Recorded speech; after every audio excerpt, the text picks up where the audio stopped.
المباريات. طيب خلونا نتابع معكم الآن مشاهدينا الأعزاء ردة فعل جماهير النصر بعد اللقاء الأخير اللي جمع النصر بالفريق الاتحاد، واللي استطاع النصر أن يكسب هذه المباراة بثلاثية نظيفة. نتابع.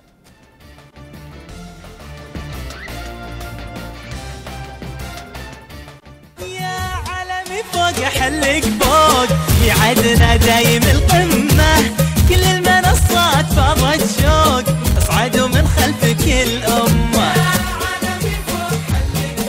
ميعادنا دايم. ما يحتاج النصر فريق كبير ومقابل فريق كبير بعد، ونستاهل 3 نقاط، واهدي الفوز ذا لاخواني كلهم النصراويه. والله النصر يعني ما شاء الله تبارك الله، وابارك لجميع النصراويه الجماهير، واشكر كحيلان اللي بصراحه يعني ما قصر للنادي ولا اللعيبه، واشوف اليوم ان حماس ما شاء الله تبارك الله من اللعيبه كاملين. النصر ما قصر وبيض الله وجهه تركي، والف مبروك لجمهور النصر. بس اتمنى من فيصل تركي انه يستغني عن جميع الاجانب، يستغني عن جميع الاجانب، يستغني عن جميع الاجانب لين بدايه الدوري لنهايه الدوري، وهذا يتمنى. والف مبروك للنصر. المباراه النصر صراحه عالمي ما نقول عليه اي شيء، والف مبروك لكل انسان نصراوي. احب اشكر الجمهور على الحضور هذا ووقفته مع الفريق، هذا اول شيء. والشيء الثاني النصر يعني من الموسم اللي راح الدور الثاني ولا هزيمه الى الجوله رقم 11، 24 مباراه ما انهزم. هذا فريق يرفع الراس، هذا البطل. اذا رجع البطل إذا يسكت الخصوم كلهم. انا جاي من القصيم خصيصا للنصر، وباذن الله نحتفل نهايه الموسم بالبطوله مع كحيلان. صراحه النصر اليوم قدم مباراه جميله، ويبرهن على الجميع انه مو الهلال يعني بعد واللي بعده ان شاء الله.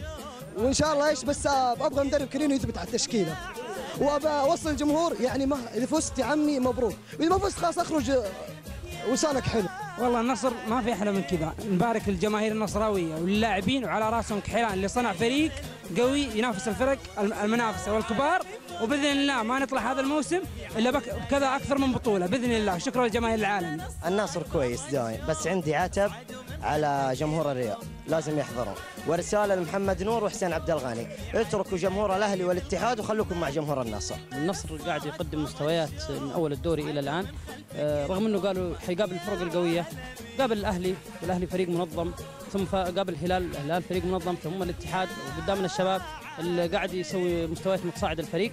لكن على فيصل بن تركي أنه يضمن الفريق بأجانب قويين في الفترة الثانية، لأنه نفس الدوري طويل جدا. مستوى العالم اليوم جدا ممتاز، والف مبروك لجماهير العالم والكحيلان الأول على الصدارة، ومتصدر لا تكلمني. يا عالمي فوق حلق فوق ميعادنا دايم القمة، كل المنصات فاضت شوق اصعدوا من خلفك الأمة. يا عالمي فوق حلق فوق ميعادنا دايم القمة، كل المنصات فاضت شوق اصعدوا من خلفك الأمة.